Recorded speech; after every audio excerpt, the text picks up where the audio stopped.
Et coucou! Aujourd'hui, on se retrouve dans une nouvelle vidéo. Une espèce qui est absolument magnifique, un tout petit peu moins que les Ophistoconilus corallipes, mais elle est quand même superbe. Aujourd'hui, on parle de petits ziuls, les Centrobolus.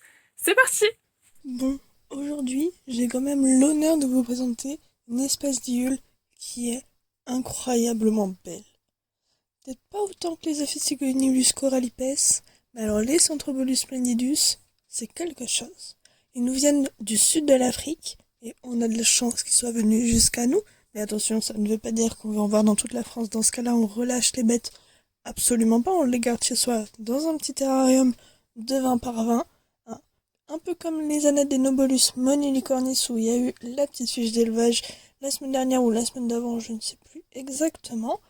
Voilà, parce que c'est pas une très grande espèce, elle fait environ 7-8 cm, voire 9 pour les grands spécimens. Donc ça se rapproche un petit peu des Anadenobolus. Donc à peu près le même type de terrarium, un 20 par 20, ça va bien. Si vous pouvez un peu plus grand, c'est vraiment génial. On compte à peu près 2, 3, voire 4 fois la taille adulte de l'individu pour choisir le terrarium. Donc après, il n'y a pas de maximum. Comme d'habitude, un minimum de 20 par 20, un maximum illimité, parce que je le rappelle à chaque fois, dans la nature, ils ont une place illimitée. Pour la température, comme ça vient d'Afrique, il faut un petit peu de chaleur. Mais personnellement, l'hiver, je les laisse descendre un petit peu à une vingtaine de degrés. J'essaye de garder 20-22. J'essaye de pas descendre en dessous. Par contre, l'été, on peut y aller. On peut chauffer et tout. Ça vient d'Afrique, donc ça tient très bien. Et pour la reproduction, ce sera en plus bénéfique.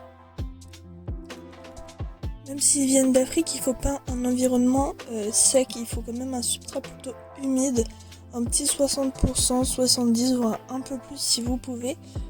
Voilà, comme généralement à peu près toutes les espèces d'IUL. Si c'est un peu plus sec, c'est pas très grave, mais on évite de descendre en dessous par contre. Pour le substrat, on va quand même conseiller un substrat un peu plus riche, un petit 30% de bois quand même, ce qui va apporter des bons nutriments, tout ça. 60% à peu près, 60-65% de feuilles mortes, et puis on complète après comme d'habitude avec du calcium, des vitamines, etc. C'est généralement, de toute façon dans le substrat, c'est généralement la quantité de feuilles et de bois qui change pour voir si c'est plutôt une espèce qui va manger principalement du substrat ou alors si on va pouvoir compléter comme celle-ci avec des fruits et des légumes. De l'os de sèche, de la Betel Jelly, personnellement j'évite d'en donner. Je sais qu'il y en a qui la donnent, mais pour moi la Betel Jelly c'est juste de l'eau et du sucre. Donc je préfère donner des bons fruits frais et bio, surtout on évite tout ce qui est pesticides, tout ça.